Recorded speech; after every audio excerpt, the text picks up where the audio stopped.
We have the largest deep sea cold water coral reef ecosystem ever discovered in the world, just off the coast of the southeast United States. Her name is the Blake Plateau, and she's amazing, and I want to tell you guys about her today.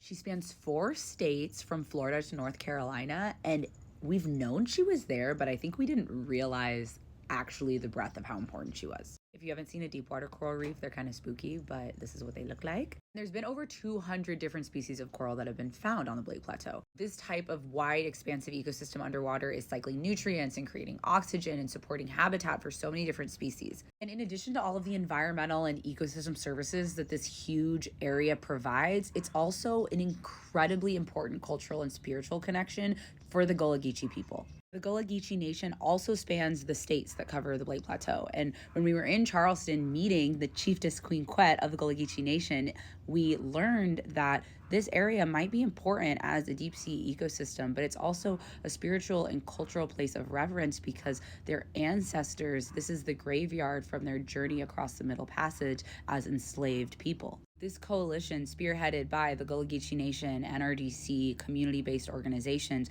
is advocating for deeper protections for the Blake Plateau that are long-term and permanent.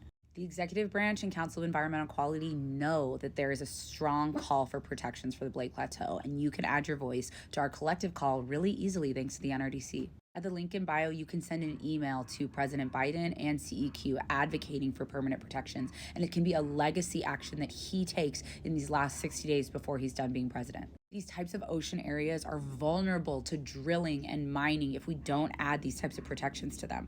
The coalition that has been organizing around this is made up of the leaders from their communities that have made clear, unified call for this action. You can support them now and learn more about the Blake Plateau here. And Future Swell supported the coalition with a few video series if you want to check those out on Instagram or TikTok.